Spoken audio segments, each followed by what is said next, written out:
1997년 12월 초 부천의 한 아파트 단지. 퇴근길 발자국과 택배차 경적이 섞인 저녁, 수지는 교복 위로 찬바람을 맞으며 집까지 20m 남짓 남은 통로로 들어섭니다. 고장난 가로등 아래 재활용 적치장과 청소도구함이 만든 사각지대.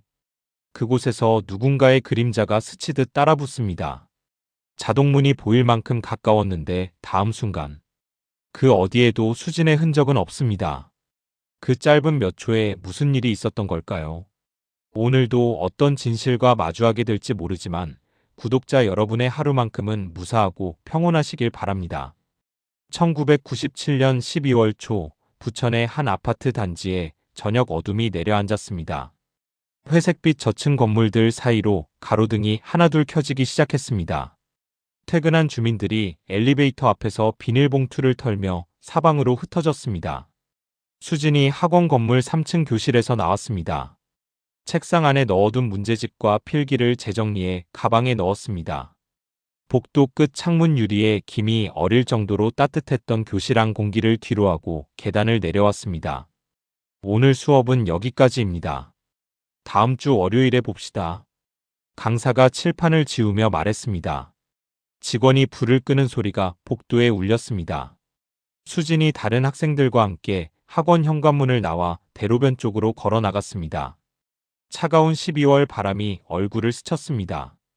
교복 치마가 바람에 살짝 흔들렸습니다. 학원 앞 횡단보도에서 중학생 무리가 먼저 신호를 건너고 있었습니다. 수진이 그 뒤를 따라 천천히 건넜습니다. 주변 차량의 헤드라이트가 아스팔트를 비추며 지나갔습니다.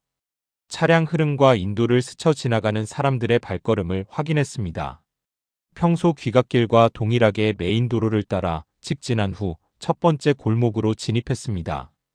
골목 초입의 분식집에서는 배달 준비가 한창이었습니다. 비닐 장갑 뭉치가 카운터 위에 쌓여 있었습니다. 주방에서 튀김 기름 냄새가 흘러나왔습니다. 이따가 또 배달 많이 들어올 텐데 미리 준비해놔야지. 분식집 사장이 앞치마를 매만지며 직원에게 말했습니다. 네, 사장님. 반죽도 더 만들어 놓을까요? 아르바이트생이 기름기 묻은 손을 닦으며 대답했습니다. 수진이 멈추지 않은 채 골목 깊숙이 이어지는 방향을 따라 걸었습니다. 양쪽 건물 1층 상가들의 셔터가 절반씩 내려가고 있는 모습을 빠르게 지나쳤습니다. 골목 중간 지점에 도달했습니다. 노후된 가로등 하나가 간헐적으로 깜빡이며 벽면을 비췄습니다. 그 주변에는 오래된 창고 겸 자투리 공간이 벽틈 사이에 형성되어 있었습니다. 사람 한 명이 들어가면 외부에서 시야 확보가 쉽지 않은 구조였습니다. 수진이 평소와 다르지 않은 안정된 보폭으로 그 앞을 지나쳤습니다. 골목 끝에서 단지 입구로 이어지는 길목에 경비실이 자리하고 있었습니다. 경비원이 작은 전기난로 옆에서 출입 차량 번호를 수기로 기록하고 있었습니다. 오늘도 참 춥네. 손이 얼어서 글씨가 제대로 안 써진다. 경비원이 펜에 입김을 불어가며 혼잣말을 했습니다. 방금 지나간 학생의 뒷모습을 정확히 확인할 수 있는 각도에 있었습니다. 하지만 당시에는 이미 지나가는 주민과 택배 차량의 시선이 분산되어 세부 관찰이 이루어지지 않았습니다. 아저씨, 오늘 배달 많이 오네요. 택배 기사가 경비실 앞에 차를 세우며 말했습니다. 그러게 말이야. 연말이라 그런가. 경비원이 고개를 들어 택배 차량 번호를 확인했습니다. 단지 입구에서 오른쪽으로 이어지는 통로는 바로 수진의 집 동으로 연결되는 짧은 구간이었습니다. 콘크리트 벽면을 따라 설치된 가로등 중 하나가 고장나 있어 그 일대는 유독 어둡게 가라앉아 있었습니다. 동 입구 계단 아래에는 청소도구함과 재활용 적치장이 겹쳐져 있었습니다. 시야와 이동 동선을 일부 차단하는 형태를 만들고 있었습니다. 수진이 해당 통로로 진입하기 전 왼쪽에서 빠르게 지나가는 검은색 승용차 한 대를 스쳐보았습니다. 이미 차량은 대로변으로 빠져나가고 있었습니다. 수진이 차를 특별히 의식하지 않은 채 가방끈을 고쳐 매며 집동을 향해 발걸음을 옮겼습니다. 동 입구까지 남은 거리는 약 20여 미터였습니다. 현관 자동문이 멀리서 보일 만큼 가까운 거리였습니다. 하지만 이 구간은 구조적으로 외부에서 거의 관찰되지 않는 사각지대였습니다. 밤이면 가로등 불빛도 벽면에 가려 충분히 퍼지지 않았습니다. 특정 위치에서는 인물의 실루엣조차 흐릿해지는 상황이 자주 발생했습니다. 수진이 동입구 방향으로 진입한 직후였습니다. 단지 중앙로 쪽에서 분리수거함 정리를 마친 한 주민이 손전등을 끄고 돌아가는 과정이었습니다. 오늘은 재활용품이 많이 나왔네. 주민이 작업을 마치며 중얼거렸습니다. 해당 통로에서 누군가 움직이는 듯한 흐릿한 그림자를 측면 시야로 포착했습니다. 하지만 너무 짧은 순간이어서 누구인지 학생인지 어른인지조차 인지하지 못한 채 이동을 이어갔습니다. 바로 그 즈음 수지는 평소처럼 자동문 앞에 도착하기 전동 입구 계단 하단을 지나가는 동선을 밟았을 것입니다. 하지만 이후 동 내부 복도와 계단 어디에서도 수진의 출입 기록은 확인되지 않았습니다. 주변 지명과 벽면에서도 떨어진 가방끈, 교복단추, 문구류 같은 물리적 흔적은 발견되지 않았습니다. 그날 밤 단지 전체는 예정된 소등 시간에 맞춰 불빛이 점차 줄어들었습니다. 주민 대부분이 집으로 들어간 뒤 마지막 택시가 단지를 빠져나가며 경비실 앞을 지나갔습니다. 오늘도 고생 많으셨습니다. 야간 근무를 시작하는 경비원이 교대 인사를 했습니다. 내일 아침에 봅시다. 낮 근무 경비원이 가방을 들고 나갔습니다. 수진이 동 입구까지 접근한 이후의 구체적 이동 경로는 어느 지점에서 완전히 단절된 상태로 남았습니다. 집 앞 불과 몇 미터의 지점에서 사건이 시작되었음이 최종적으로 확인되는 구조가 되었습니다. 그날 밤 수진이 동 입구 쪽으로 사라진 시각과 거의 겹치는 시간대였습니다. 수진의 어머니는 부엌에서 저녁 준비를 마무리하며 식탁 위 반찬을 정리하고 있었습니다. 음식이 식기 전에 들어와야 할 텐데. 어머니가 국그릇에서 올라오는 김을 보며 혼잣말을 했습니다. 음식이 김을 내기 시작하자 평소 같으면 현관 비밀번호 소리가 곧 들릴 것이라 예상했습니다. 수진의 귀가 시간을 머릿속으로 가늠해봤습니다. 거실에서는 아버지가 퇴근 후 넥타이를 벗어 소파 등받이에 걸어두고 TV 뉴스를 틀어놓았습니다. 자막이 빠르게 지나가는 화면을 무심하게 바라봤습니다. 현관 쪽이 시야에 들어오면 잠시 고개를 돌려 확인하는 행동을 반복했습니다. 오늘 뉴스도 별다를 게 없네. 아버지가 리모컨을 만지작거리며 말했습니다. 평소보다 긴 침묵이 이어지자 시계를 한 번 더 보았습니다. 음식이 식지 않도록 작은 불로 유지해두던 어머니는 두 번째로 시계를 확인했습니다. 수진이 학원 건물 문을 나선 시각에 걸어서 귀가하는데 필요한 평균 시간을 더해 계산했습니다. 이미 예상했던 귀가 시간에서 10분이 넘게 지나 있었습니다. 좀 늦네. 어머니가 창문을 열고 단지 안쪽을 향해 시야를 넓혀보았습니다. 아파트 단지 전면부는 규칙적인 조도로 가로등이 켜져 있었습니다. 하지만 수진이 걸어와야 하는 후면부 통로는 건물과 건물 사이가 좁아 조도가 낮았습니다. 어머니는 계단 아래까지 시선을 내렸으나 사람 움직임이 보이지 않았습니다. 다시 창문을 닫고 현관 앞을 한 번 더 확인했습니다. 시간이 조금 더 흘렀습니다. 어머니는 젓가락을 내려놓고 식탁 옆 전화기로 학원에 연락했습니다. 여보세요, 거기 학원이죠? 저희 아이 수업 종료 시각 좀 확인해 주실 수 있나요? 아, 네. 학생 이름이 어떻게 되세요? 학원 직원이 정중하게 대답했습니다. 김수진이요. 오늘 수업 마치고 집에 가야 하는데 아직 안 들어와서요. 어머니가 걱정스러운 목소리로 말했습니다. 잠시만요. 출석부를 확인해 보겠습니다. 학원 직원은 출석부를 다시 대조한 후 대답했습니다. 정상적으로 수업을 마치고 귀가했습니다. 다른 학생들과 함께 나갔어요. 몇 시쯤 나갔는지 혹시 기억하세요? 9시 조금 넘어서 나간 것 같은데 이후 동선은 저희도 파악할 수 없어서요. 학원 직원이 죄송하다는 듯이 말했습니다. 전화를 끊은 어머니는 거실로 걸어나와 아버지에게 상황을 간단히 전달했습니다. 학원에서는 정상적으로 나갔다고 하는데 아직 안 들어왔어. 어머니가 불안한 표정으로 말했습니다.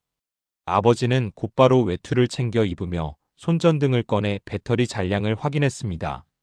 일단 나가서 직접 확인해보자. 아버지가 외투를 입으며 말했습니다. 나도 같이 갈게. 어머니가 재빨리 카디건을 걸쳤습니다. 두 사람이 함께 현관문을 열고 단지 내 복도로 나가 수진이 올 만한 경로를 직접 확인하기로 했습니다. 복도를 따라 엘리베이터 쪽으로 걸어가던 두 사람은 층마다 비어있는 계단실을 한 번씩 훑어봤습니다. 계단참 창문으로 보이는 통로는 어둠에 잠겨 있었습니다. 바람이 놓고 간 전단지 한 장만 바닥에서 굴러다니며 희미한 실루엣처럼 흔들리고 있었습니다.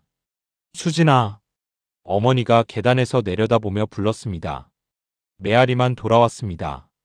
단지 중간 통로에 도착한 부모는 먼저 동 입구 계단 아래 적치된 재활용 더미와 청소도구함의 위치를 확인했습니다. 평소보다 물건이 좀 어수선하네. 아버지가 손전등을 비추며 말했습니다. 혹시라도 그 주변에서 누군가 잠시 멈춘 흔적이 있는지 고개를 숙여 살펴봤습니다. 하지만 튀어나온 물건이나 낯선 소지품은 찾지 못했습니다. 이어 부모는 단지 중앙로 쪽을 기준점으로 삼아 수진이 걸어왔을 것으로 예상되는 방향으로 역추적을 시작했습니다. 작은 놀이터 옆 벤치, 분리수거장, 쓰레기장, 공동 우편함 주변을 손전등 빛으로 비추며 이동했습니다. 하지만 바닥과 벽면에는 긁힌 자국, 떨어진 소지품, 종이 조각 등 단서로 삼을 만한 흔적은 전혀 없었습니다. 여기도 없고 저기도 없고. 어머니가 목소리를 떨며 말했습니다. 단지 입구 경비실에 도착한 부모는 경비원에게 혹시 학생이 방금 지나갔는지 물었습니다. 혹시 저희 딸 못 보셨어요? 키가 160 정도 되고 교복 입고 가방 메고 있었는데. 아버지가 급하게 말했습니다. 경비원은 고개를 저었습니다. 죄송해요.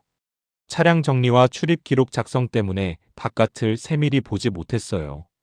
경비실 앞 도로로 나가본 어머니는 대로변 방향의 차량 한 대가 멀어져 가는 것만 확인한 뒤 다시 단지 안쪽으로 들어왔습니다. 골목 방향으로 이동한 부모는 분식집, 구멍가게, 버스 정류장까지 이어지는 루트를 실제로 걸어봤습니다. 혹시 모를 시야 차단 구간이나 사각지대를 확인했습니다. 그 과정에서 어떤 구간은 외부에서 실제로 관찰이 거의 불가능하다는 점을 체감했습니다. 이런 데서 무슨 일이 생겼으면 정말 아무도 모를 수도 있겠어. 아버지가 어둠 속을 비추며 중얼거렸습니다. 수진의 동선이 이 지점 중 어딘가에서 끊어졌을 가능성을 떠올렸습니다. 그렇게 단지 안과 주변 골목을 한 바퀴 돌고 난 뒤에도 수진의 흔적이 아무 지점에서도 확인되지 않았습니다. 부모는 현관으로 돌아와 곧바로 파출소에 정식 신고를 넣기로 결정했습니다. 이제 경찰에 신고해야겠어. 어머니가 떨리는 손으로 전화기를 들었습니다. 네, 파출소입니다. 저희 딸이 학원에서 집으로 오는 길에 사라졌어요. 신고하려고 합니다. 어머니의 목소리가 점점 작아졌습니다. 이 결정이 실종 사건의 본격적인 조사와 장기 수색의 첫 단계로 이어지는 밤의 전환점이 되었습니다. 파출소에 정식 신고가 접수되자 야간 근무 중이던 순찰팀은 즉시 단지 배치도를 확인했습니다. 집 골목 학원 방향의 주요 길목을 분류했습니다. 당시 순찰차 한 대가 곧바로 단지 입구에 도착했습니다. 신고하신 분이 부모님이시죠? 순찰차에서 내린 경찰관이 부모에게 다가왔습니다. 네, 맞습니다. 저희 딸이 학원에서 집으로 오는 길에 사라졌어요. 아버지가 다급하게 말했습니다. 경찰은 부모와 함께 짧은 현장 확인을 한 뒤 수진의 마지막으로 확인된 위치가 동입구 인근이라는 결론을 우선적으로 기록했습니다. 실종자의 인상착의부터 말씀해 주세요. 경찰관이 수첩을 꺼내며 말했습니다. 경찰은 부모로부터 수진의 차계 상태, 가방 색상, 신장과 체형, 귀가, 예상 시간, 평소 이동 습관 등을 빠르게 파악해 수첩에 옮겨 적었습니다. 키는 160cm 정도이고 검은색 교복에 회색 가방을 메고 있었어요. 어머니가 세세하게 설명했습니다. 평소에 다른 길로 가는 경우도 있나요? 아니요. 항상 똑같은 길로만 다녔어요. 학원에서 골목 통해서 바로 집으로 와요. 아버지가 대답했습니다. 부모는 수진이 평소 특정 골목을 선호했는지, 빠른 귀가를 위해 어떤 지름길을 사용했는지까지 자세히 설명하며 동선을 구체적으로 재구성했습니다. 순찰차 한 대는 단지 내부를 서서히 돌며 수진이 지나갔을 만한 통로와 벤치를 비췄습니다. 지하 통로 입구, 단지 외곽 담장까지 확인했습니다. 또 다른 경찰관은 손전등을 들고 동 입구 경비실 놀이터까지 이어지는 구간을 걸으며 조사했습니다. 여기 계단 밑에 뭔가 있나? 경찰관이 청소도구함 뒤편을 비추며 말했습니다.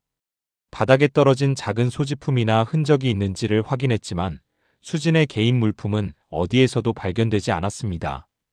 경찰은 학원에서 단지까지의 경로를 세 갈래로 나눠 확인하기 위해 인력을 배치했습니다. 대로변 방향, 골목 방향, 후면, 도로 방향으로 동시에 흩어졌습니다.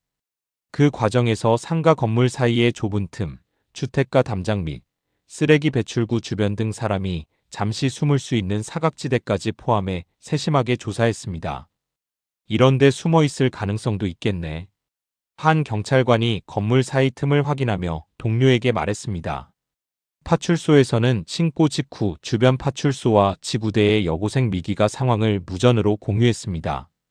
각 지구대는 여고생 실종 건에 대해 주의 깊게 살펴보시기 바랍니다. 무전 교환원이 또렷한 목소리로 전달했습니다. 버스 정류장 택시 승차장 역사 주변에 순찰 인원을 배치해 혹시라도 수진과 비슷한 학생이 단독으로 이동하는 모습이 확인되는지 조회할 수 있도록 인상착의를 전달했습니다. 그 시각 학원 건물 근처에서는 또 다른 순찰차가 도착해 학원 건물 출입 여부와 CCTV 설치 유무를 확인했습니다. CCTV 있나요? 경찰관이 학원 관계자에게 물었습니다. 아니요. 복도 단위의 CCTV는 설치되어 있지 않습니다. 학원 직원이 대답했습니다. 당시 학원 건물은 복도 단위의 CCTV가 설치되지 않은 상태였습니다. 건물 앞 상가 CCTV는 야간에 꺼져 있어 활용할 영상은 확보되지 않았습니다. 경찰은 학원 관계자에게서 수업 종료 시각, 마지막 퇴실 순서, 함께 나간 학생 정보 등을 상세히 확인했습니다. 수업 끝나고 나갈 때 특별한 일은 없었나요?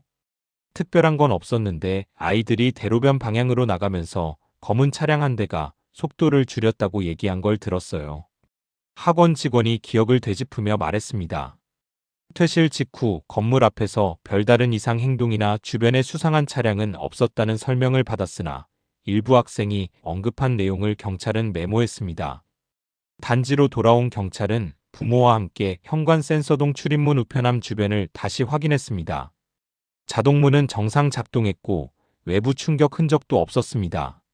계단 아래 재활용 더미와 청소도구함은 사건 발생 전후로 배치 변화가 거의 없었던 것으로 판단되어 별도의 사건성 흔적은 확인되지 않았습니다. 경찰은 시간을 더 되돌려보기 위해 단지 주변 상가점주, 야간 아르바이트생, 버스 기사 등에게 탐문을 실시했습니다. 혹시 오늘 밤 9시쯤 교복 입은 여학생 보신 적 있나요? 경찰관이 분식집 사장에게 물었습니다. 학원 끝나고 학생들 무리가 한꺼번에 지나갔는데 특별한 상황은 못 봤어요. 분식집 사장이 고개를 저으며 대답했습니다. 학원에서 귀가한 학생 무리가 지나갔다는 이야기 외에는 특정 학생이 위험한 상황에 처한 듯한 징후나 도움 요청을 본 사람은 없다는 진술만 반복되었습니다. 단지 입구에서 멀지 않은 골목의 한 주민은 다른 증언을 했습니다. 밤 9시 무렵 빠르게 지나가는 검은색 승용차를 봤어요. 주민이 경찰관에게 말했습니다. 차량 번호는 기억하시나요? 아니요. 차종이나 운전자 특징도 잘 모르겠고요. 하지만 차량 번호와 차종, 운전자의 특징은 기억하지 못했습니다. 차량이 단지로 들어온 것인지 대로변을 따라 이동한 것인지 역시 모호의 수사팀은 해당 진술을 참고 메모로만 분류했습니다. 수색이 2시간가량 진행된 뒤에도 유의미한 진전이 없었습니다. 경찰은 부모에게 수진의 방과 소지품 일부 확인이 필요하다고 안내했습니다. 집 안을 한번 살펴봐도 될까요? 혹시 가출 계획 같은 게 있었는지 확인해 보려고요. 경찰관이 정중하게 말했습니다. 부모는 경찰을 집 안으로 들여 책상책 가방 옷장 등에서 수진의 최근 일정표, 시험 계획표 메모장 등을 보여주었습니다. 하지만 가출을 암시하는 내용이나 외부 접촉 흔적은 발견되지 않았습니다. 다음 주 시험 공부 계획까지 다 적혀 있네요. 경찰관이 수진의 다이어리를 넘겨보며 말했습니다. 우리 딸은 절대 가출할 아이가 아니에요. 어머니가 단호하게 말했습니다. 초동 수색 결과가 집 앞동 입구까지는 이동이 확정되나 이후 진로가 단절됨으로 정리되었습니다.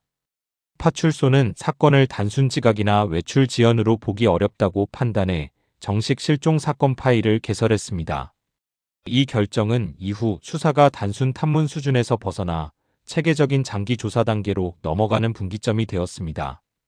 다음 날 아침 관할 경찰서는 실종 사건이 공식 접수된 즉시 수색 범위를 단지 내부에서 외곽 지역까지 확장했습니다.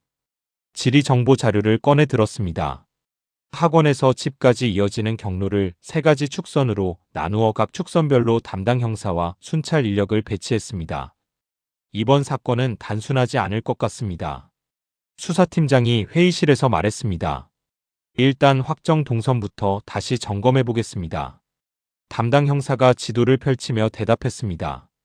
형사들은 우선동 입구 -단지, 중앙로 -단지, 정문을 잇는 확정 동선부터 재확인했습니다. 전날 밤 부모와 함께 찾지 못한 사각지대가 있는지 검토했습니다.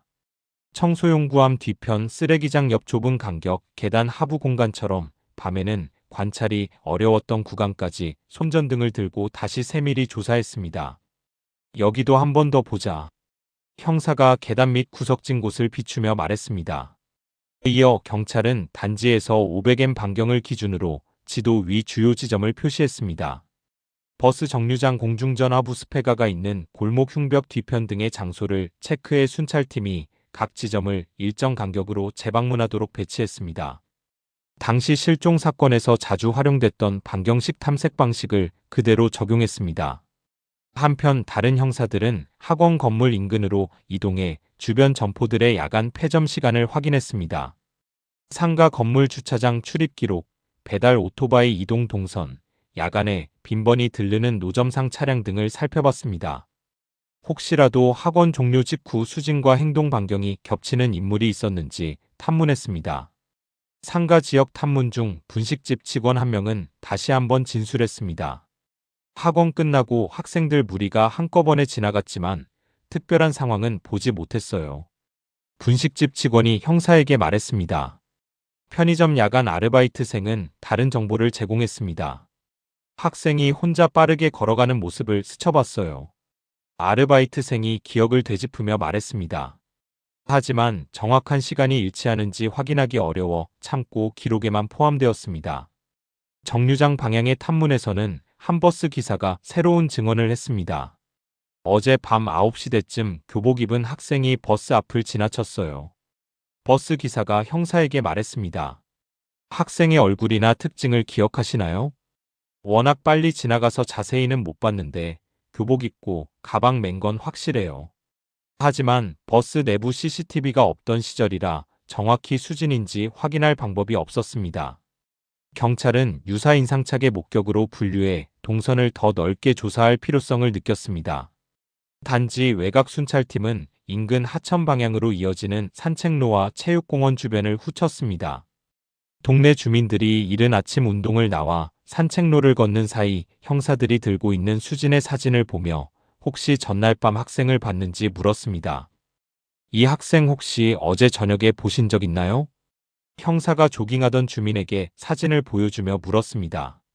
글쎄요. 어제는 일찍 들어와서 밖에 안 나왔는데요. 주민이 고개를 저으며 대답했습니다. 그러나 누구도 실질적인 목격 정보를 제공하지는 못했습니다. 경찰은 또한 단지 입구 경비실에서 전날 밤 출입 차량 기록을 다시 확보했습니다. 차량 출입 기록 좀 다시 보여주시겠어요? 형사가 경비원에게 말했습니다. 경비원은 일부 차량 번호를 불분명하게 적어둔 상태였습니다. 특히 골목 쪽으로 진입했다가 빠져나간 짙은색 승용차에 대해선 기록이 남아있지 않았습니다. 그때 워낙 바빠서 차량 번호를 정확히 못 적었어요. 경비원이 미안해하며 말했습니다. 해당 차량의 동선을 재구성하기가 사실상 불가능했습니다. 부모는 경찰과 별도로 다시 골목을 따라 걸으며 전날 밤 놓쳤거나 지나쳤던 지점을 하나씩 확인했습니다.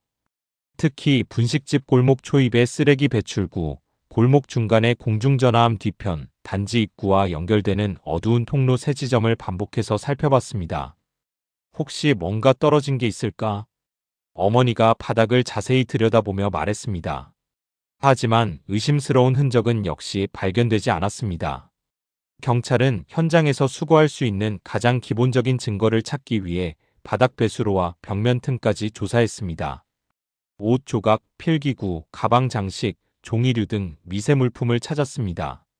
하지만 12월의 건조한 기후와 야간 청소 특성상 잔해가 남기 어려운 조건이 겹쳐 있었습니다.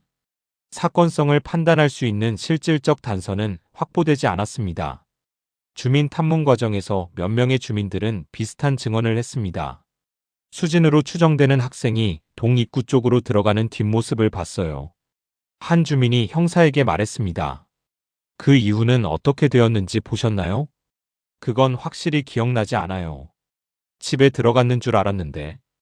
그 이후 행방에 대해서는 모두 답이 동일했습니다. 확실히 기억나지 않는다였습니다. 실종 직전까지의 이동만 재현될 뿐 동 입구 이후 장면은 완전히 끊겨 있었습니다. 이렇게 사건 발생 24시간이 지나도록 단 한 개의 명확한 단서도 확보되지 않았습니다. 경찰은 실종 가능성을 단순한 미기가나 가출로 볼 수 없다고 판단했습니다. 실종 경보를 상위 기관에 공유하고 주변 도시 경찰서에도 사진과 인상착의를 보내 연계 수색을 시작했습니다. 이제 장기전으로 들어가야 할 것 같습니다. 수사팀장이 부하 직원들에게 말했습니다. 사건을 본격적인 장기 실종 규모로 확장했습니다. 사건 발생 이틀째 수색 범위가 부천 전체로 확대되자 경찰은 수진의 생활 반경을 중심으로 새로운 지도를 작성했습니다. 학교학원 단지 골목을 이음선처럼 연결한 생활권 지도였습니다. 지도에는 귀가 경로뿐 아니라 수진이 평소 자주 들르던 문구점, 버스 정류장, 독서실 등 모든 지점이 체크되어 탐문팀이 순차적으로 방문하도록 배치되었습니다. 이제 아이의 일상을 완전히 재구성해야 합니다. 담당 형사가 동료에게 말했습니다. 학교 측은 경찰 요청에 따라 수진의 출석 기록과 최근 시험 성적표, 담임교사의 상담 기록을 제공했습니다. 수진이는 평소에 어떤 아이였나요? 형사가 담임교사에게 물었습니다. 성적 유지에 대한 부담은 있었지만 특별한 갈등이나 학교폭력, 문제 행동은 없었어요. 조용하고 성실한 학생이었습니다. 담임교사가 명확히 진술했습니다. 경찰은 가출 가능성의 우선순위를 낮게 조정했습니다. 수진의 친구들은 형사에게서 개별 면담을 받았습니다. 가장 가까웠던 친구는 중요한 정보를 기억해냈습니다. 최근 며칠 동안 집 근처 골목에서 누군가 자신을 보는 것 같다는 말을 들은 적 있어요. 친구가 형사에게 말했습니다. 언제쯤 그런 말을 했나요? 일주일 전쯤인 것 같은데 그때는 장난이나 착각으로 생각해서 대수롭지 않게 넘겼어요. 친구가 후회스러운 표정으로 대답했습니다. 해당 진술을 토대로 경찰은 동 입구 주변에서 며칠 전부터 반복적으로 출몰했을 가능성이 있는 인물을 파악하기 위해 추가 탐문을 진행했습니다. 단지 주민관리사무소 직원 택배기사 등을 대상으로 했습니다. 혹시 최근에 이 근처에서 수상한 사람 보신 적 있나요? 형사가 관리사무소 직원에게 물었습니다. 글쎄요. 특별히 기억나는 건 없는데요. 하지만 구체적인 얼굴, 옷차림, 행동 패턴을 설명할 수 있는 증언은 확보되지 않았습니다. 경찰은 또 다른 단서 확보를 위해 학원 수업 종료 이후 도보 동선과 겹치는 주변 CCTV 위치를 파악하려 했습니다. 하지만 당시 상가 대부분은 야간 보안용 CCTV 설치가 아직 활성화되지 않은 시기였습니다. 일부 상가에 설치된 구식 테이프 녹화 장치는 녹화 각도와 조도가 낮아 학생 개별 식별이 불가능한 영상만 남아 있었습니다. CCTV 화질이 너무 떨어져서 뭘 봐도 모르겠습니다. 기술팀 직원이 테이프를 보며 한숨을 쉬었습니다. 단지 외곽 방향 탐문 중 한 주민은 주목할 만한 증언을 했습니다. 그날 밤 검은색 승용차가 천천히 골목으로 들어갔다가 12분 뒤 되돌아 나가는 모습을 본 것 같아요. 주민이 형사에게 말했습니다. 번호판이나 차종은 기억하시나요? 그건 기억나지 않고 차량이 단지로 들어간 이유도 알 수 없어요. 번호판 차종 운전자 특징 등은 기억나지 않았습니다. 해당 차량은 수사 기록 내 추가 검토 차량으로만 분류되었습니다. 경찰은 차량 단서가 반복적으로 등장하자 대로변 교차로 근처 상가에 설치된 오래된 회전식 CCTV를 확보해 테이프를 확인했습니다. 하지만 화질이 지나치게 흐릿해 차량 색상조차 정확히 구분되지 않았습니다. 야간 노이즈가 심해 특정 차량을 지목할 수 있는 장면은 끝내 발견되지 않았습니다. 수진의 집 내부 조사는 다시 이루어졌습니다. 책상 서랍과 가방 속 일정 표메모지 필기 흔적 등을 상세히 검토했습니다. 여기 보세요. 다음 주 시험까지 계획이 다 짜여 있어요. 형사가 수진의 다이어리를 넘기며 동료에게 보여줬습니다. 수진은 실종 당일과 그 다음 주까지의 학습 계획을 촘촘히 기록해둔 상태였습니다. 외부 약속이나 장기 외출 계획을 남긴 흔적이 없어 자발적 가출 가능성은 거의 배제되었습니다. 한편 경찰은 단지 주변 상가 중 실종 시각대에 영업 중이었던 곳들을 순차 방문했습니다. 어제 저녁 9시쯤 교복 입은 여학생 보셨나요? 형사가 구멍가게 사장에게 물었습니다. 전날 야간에 손님이 거의 없어서 학생 한 명이 지나갔는지조차 기억나지 않아요. 일부 점주는 이렇게 답했습니다. 사건 발생 구간에서 사람의 시선이 충분히 확보되지 않았음을 재확인했습니다. 주변 버스 기사들과 택시 기사들 또한 조사 대상에 포함되었습니다. 교복 입은 학생이 버스 앞을 지나간 것 같기도 하고 한 버스 기사가 애매하게 말했습니다. 골목에서 혼자 걸어가던 학생을 본 기억이 나는 듯해요. 택시 기사도 비슷한 진술을 했습니다. 하지만 모두 시간 장소와 정확히 일치하지 않아 수진으로 특정할 수 없었습니다. 탐문 과정에서 경찰은 단지 외곽 담장 뒤편의 좁은 배수로 통로를 발견했습니다. 실제로 사람이 몸을 숨길 수 있는 공간인지 확인했습니다. 여기로 사람이 지나갈 수 있나? 형사가 배수로 입구를 살펴보며 말했습니다. 형사들이 직접 그 구간을 통과해 본 결과 이동은 가능했습니다. 하지만 단시간에 접근하기 어렵다는 결론이 나왔습니다. 범인이 계획적으로 접근했을 가능성만 참고 의견으로 남겨졌습니다. 이렇게 사건 초기 48시간 동안 수십 개의 지점을 탐문하고 동선을 역추적했습니다. 하지만 실종 지점은 여전히 집동 입구 인근 20여 미터 구간으로 고정된 채 어떤 확정 단서도 발견되지 않았습니다. 경찰은 사건을 단순 실종이 아닌 장기 미제 가능성이 높은 중대 사건으로 판단했습니다. 이 사건은 오래 갈 것 같습니다. 수사팀장이 회의를 마치며 말했습니다. 수사 인력을 유지하기로 결정했습니다. 사건 발생 후 수년이 흐르면서 부천 일대 실종 사건들이 다시 정리되는 과정에서 경찰청 장기미제 전담팀은 수진 사건 파일을 재검토 목록에 포함시켰습니다. 초동 조치부터 최근까지의 기록을 모두 모아 재구성 보고서를 작성하기 위한 준비 단계에 돌입했습니다. 오래된 사건들을 다시 들여다봐야 할 때가 왔습니다. 새로 배정된 팀장이 회의실에서 말했습니다. 새로 배정된 형사들은 당시 파출소가 작성한 수첩 메모, 탐문 기록지, 지도 위 표시된 수색 범위, 주민 진술 사본 등을 일괄적으로 확인했습니다. 기록이 상당히 부실하네요. 한 형사가 파일을 넘기며 동료에게 말했습니다. 어떤 기록은 누락된 부분이 많고 어떤 기록은 시간대가 정확히 표기되지 않은 상태라는 것을 즉시 파악했습니다. 재검토 과정에서 형사들은 중요한 내용을 발견했습니다. 사건 전 며칠간 동 입구 주변을 서성이는 낯선 남성의 존재에 대한 주민 진술이 초기에 대수롭지 않게 기록된 정도로만 남아 있었습니다. 이 진술이 왜 제대로 추적되지 않았을까요? 형사가 기록을 보며 의문을 표했습니다. 이 진술이 실제로 반복적 관찰이었는지를 확인하기 위해 당시 진술자를 다시 찾기 시작했습니다.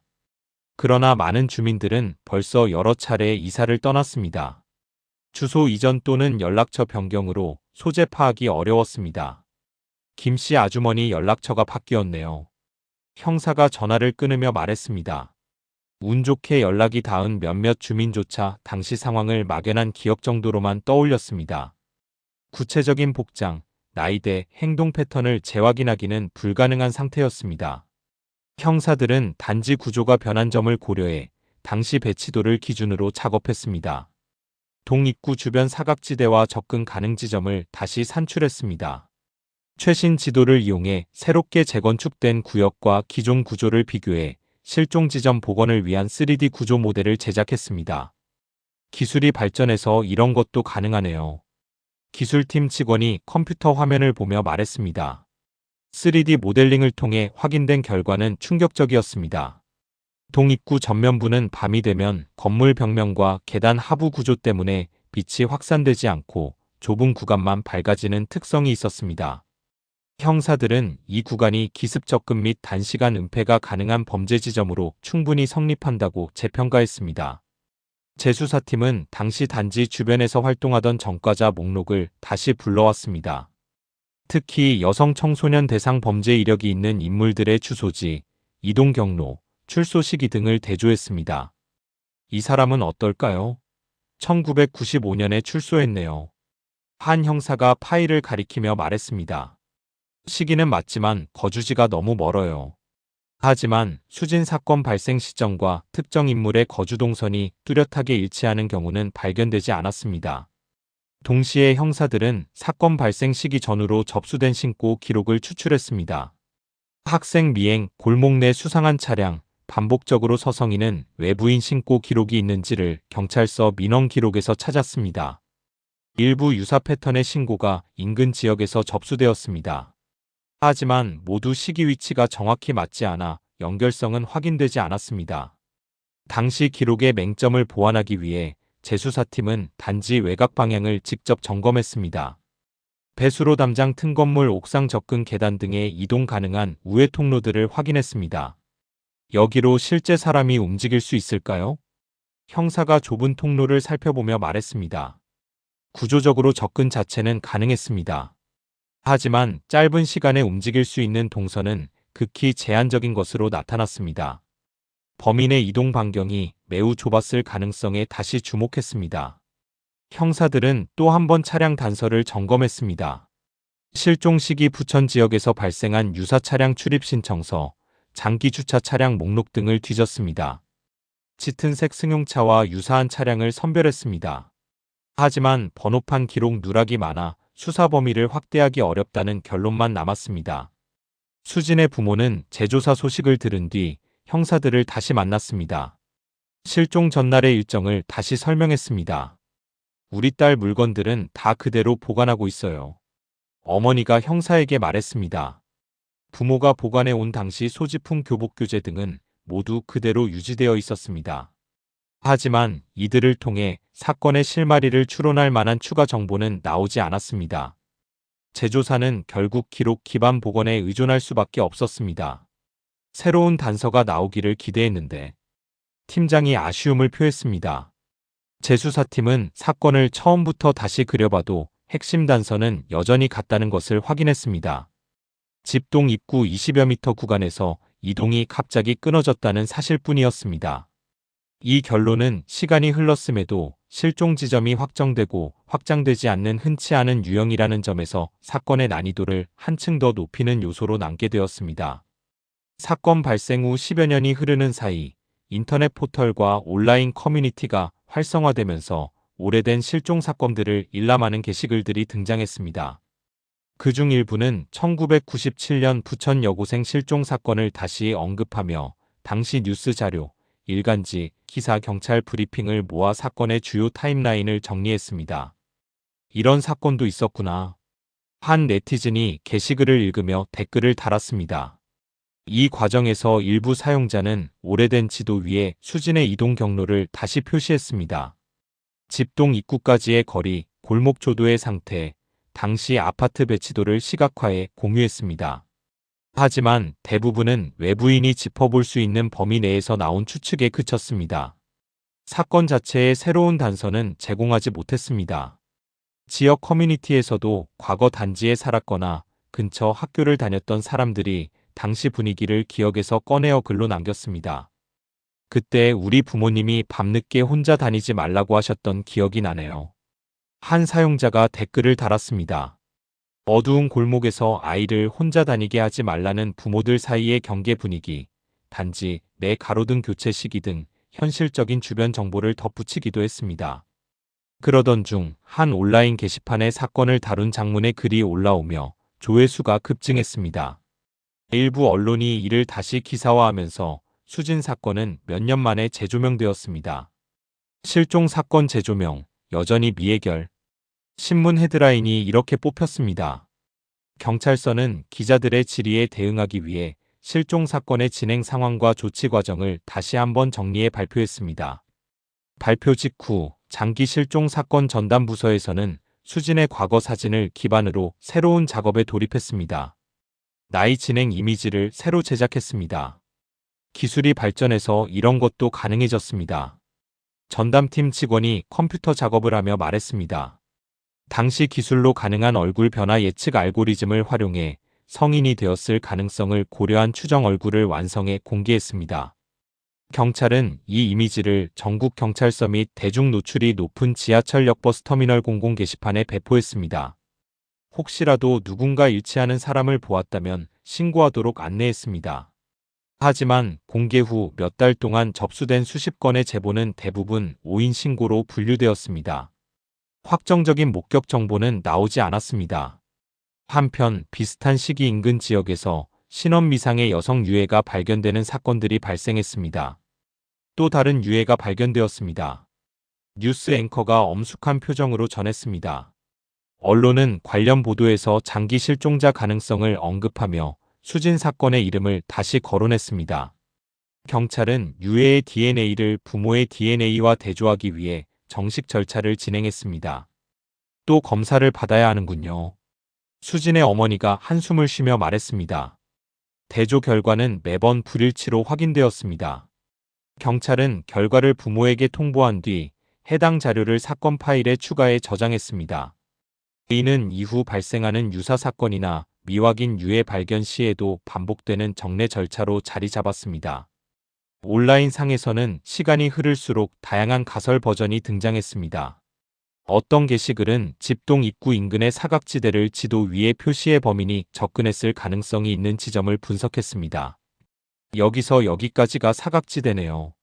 한 네티즌이 지도에 표시하며 분석글을 올렸습니다. 다른 게시글은 검은 승용차 목격담을 중심으로 당시 주변 도로의 교통 흐름을 재구성하기도 했습니다. 그러나 이러한 분석 시도들은 모두 공개된 정보와 주민 기억에 의존할 수밖에 없었습니다. 시간이 지나면서 기억이 흐릿해져 구체적 사실과 추정이 섞이는 경우가 많았습니다. 경찰은 온라인 정보에 대한 공식 확인 요청이 들어올 때마다 입장을 밝혔습니다. 온라인상 추측은 공식 수사와는 무관합니다. 경찰 대변인이 기자회견에서 말했습니다. 단지 주변의 환경은 시간이 지나며 크게 달라졌습니다. 재건축 가로 등 교체 CCTV 설치 등으로 변화했습니다. 옛 골목 구조를 그대로 기억하는 사람도 점점 줄어들었습니다. 원래의 실종 지점을 실물 기반으로 재현하는 작업은 점점 더 어려워졌습니다. 사건의 현장 복원이 사실상 문서사진 기반으로만 가능해졌습니다. 이제 당시를 기억하는 사람이 거의 없네요. 한 형사가 현장을 둘러보며 말했습니다. 이렇게 사건이 여러 차례 재조명되었음에도 불구하고 세 가지 핵심 한계는 그대로 유지되었습니다. 실종 현장 특성 목격 정보 부재 증거 미확보였습니다. 사건은 여전히 단지 동입구 20여 미터 구간에서 이동이 끊긴 여고생 실종이라는 본질적 공백을 남긴 채 장기 미제로 남아 있었습니다. 결국 원점에서 맴돌고 있는 셈이죠. 전담팀장이 파일을 닫으며 중얼거렸습니다. 실종일이 또다시 돌아온 어느 겨울, 수진의 부모는 매년 반복해온 절차대로 아침 일찍 집안 정리를 마쳤습니다. 경찰서 담당자에게 연락해 새로운 제보나 대조 결과가 있는지 확인했습니다. 혹시 저희 딸 관련해서 새로운 소식이 있을까요? 어머니가 전화기를 들고 말했습니다. 담당 형사는 최신 상태로 갱신된 사건 파일을 열어 예년과 동일하게 답했습니다. 죄송합니다. 최근 추가 제보는 없습니다. 형사가 사실대로 보고했습니다. 부모는 전화를 끊은 뒤 집 거실 한가운데 놓인 오래된 앨범을 펼쳤습니다. 수진의 학생증 사진과 교복 사진을 다시 확인했습니다. 책상 서랍에 고이 보관된 다이어리 필기 노트 학원 교재 등을 하나씩 꺼내어 실종 전날의 흔적을 정돈된 상태 그대로 유지하고 있는지를 점검했습니다. 이 연필도 그때 그대로네. 아버지가 수진의 필통을 들여다보며 말했습니다. 부모가 외출 준비를 하는 사이 단지 내부에서는 평소처럼 주민들이 출근과 등굣길에 오갔습니다. 동 입구 근처에는 몇 년 전 설치된 CCTV가 정상 작동 중인지 점검하는 관리사무소 직원이 사다리를 올리고 있었습니다. 하지만 이 장비들은 실종 사건 이후에 설치된 시설이라 사건 자체를 해결할 단서를 가진 것은 아니었습니다. 경찰서 장기미제 전담실 한켠에는 수진의 파일이 다른 미제 사건들과 함께 보관되어 있었습니다. 파일 속에는 실종 당시 수집된 사진지도 탐문 기록뿐 아니라 이후 수년간 접수된 허위 제보 목격 5인 신고 DNA 대조 기록 등이 순서대로 꽂혀 있었습니다. 사건의 장기화 과정을 문서로 추적할 수 있었습니다. 담당 형사는 정기적으로 사건 파일을 다시 열어 수진의 신체 나이 추정 이동 반경 등을 다시 계산해 봤습니다. 인근 지역에서 발생한 실종류의 발견 사건과 연관성이 있는지 조회했습니다. 하지만 매번 직접적 연계 없음이라는 결론만 추가되었습니다. 기록만 더 두터워졌습니다. 부모는 이날도 단지 입구부터 동 입구까지 이어지는 통로를 천천히 걸었습니다. 실종 구간을 확인했습니다. 당시에는 이렇게 밝지 않았는데 어머니가 LED 가로등을 올려다보며 말했습니다. 당시에는 어둡기만 했던 사각지대가 현재는 LED 가로등과 CCTV로 채워진 모습을 봤습니다. 구조적 변화가 사건 해결에 도움이 되지 못하는 현실을 다시 한번 확인했습니다. 부모가 동 입구를 돌아 나올 때 한 주민이 인사를 건넸습니다. 안녕하세요. 주민이 조심스럽게 말했습니다. 부모는 짧게 고개를 숙여 답했습니다. 주민들 사이에서는 여전히 과거 사건을 조심스레 회상하는 분위기가 남아 있었습니다. 실종 지점 주변을 오갈 때마다 주민들이 무의식적으로 속도를 늦추는 행동이 몇 년째 반복되고 있었습니다. 오후가 되자 부모는 실종 초기와 마찬가지로 사건 발생 지점인 동 입구 계단 아래를 다시 확인했습니다.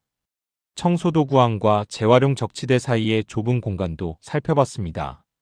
어디에서도 낡은 물건이나 새로 발견될 만한 조각은 보이지 않았습니다. 외부 환경은 단지 유지보수 공사로 인해 지속적으로 바뀌고 있었습니다. 고층 복도로 올라간 부모는 계단창에서 단지 전경을 내려다봤습니다. 수진이 마지막으로 걸어왔던 경로를 따라 눈으로 다시 확인했습니다. 학원 방향에서 단지로 이어지는 길은 이제 CCTV와 거리 등이 반복적으로 배치되어 있었습니다. 당시의 어두운 환경은 거의 재현되지 않았습니다. 그때와는 완전히 달라졌네. 아버지가 창밖을 바라보며 말했습니다. 저녁 무렵 부모는 다시 경찰서로 이동해 장기 실종 담당 형사와 간단한 면담을 나누었습니다. 형사는 보관 중인 자료들 중 오래된 흑백 사진과 상황 도면을 보여줬습니다. 새로운 기술로 복원 가능한 자료가 있는지 검토하고 있습니다. 형사가 자료를 정리하며 말했습니다. 필요한 자료는 디지털화하여 향후 비교 대조가 가능하도록 갱신 작업에 들어갔습니다. 면담을 마친 부모는 귀가 후 현관 앞에서 한동안 움직이지 않고 서 있었습니다. 실종 지점이 불과 몇 걸음 앞이라는 사실을 다시 확인했습니다. 문을 열어 집 안으로 들어가 실종 초기부터 보관해 온 수진의 가방과 교복을 다시 제자리에 두었습니다. 언젠가는 돌아올 거야. 어머니가 수진의 교복을 만지며 중얼거렸습니다.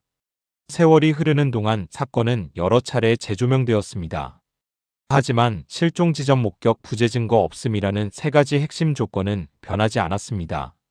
그래서 사건은 여전히 집 앞 동 입구 20여 미터 구간에서 갑자기 이동이 단절된 여고생 실종이라는 형태로 남았습니다. 해결되지 않은 질문을 품은 채 장기 미제로 유지되고 있었습니다. 밤이 깊어가는 단지에 불빛이 하나둘 꺼져갔습니다. 하지만 수진의 집 창문에는 여전히 작은 불빛이 켜져 있었습니다. 언젠가 돌아올 딸을 기다리며 부모는 오늘도 잠들지 못하고 있었습니다. 1997년 겨울 부천에서 시작된 수진의 이야기는 지금도 계속되고 있습니다. 집 앞 불과 몇 걸음 거리에서 갑자기 사라진 한 소녀의 흔적을 찾기 위해 수많은 사람들이 노력했지만 아직도 그 답을 찾지 못했습니다. 시간이 흘러 단지의 모습은 바뀌고 기술은 발전했지만 부모의 기다림은 여전히 현재 진행형입니다. 매년 돌아오는 실종일마다 경찰서에 전화를 걸고 수진의 방을 그대로 유지하며 언젠가 돌아올 딸을 위해 창가에 불을 켜두는 그들의 사랑은 시간을 초월합니다. 우리 주변에는 아직도 해결되지 않은 수많은 미스터리들이 존재합니다. 그 속에서 누군가를 기다리는 가족들이 있고 진실을 밝히기 위해 끝없이 노력하는 사람들이 있습니다. 수진의 이야기가 언젠가 완전한 결말을 맞이할 수 있기를, 그리고 모든 실종자 가족들에게 평안이 찾아오기를 바라봅니다. 구독, 좋아요 눌러주시는 분들에게 건강과 행복이 가득할 거예요. 감사합니다.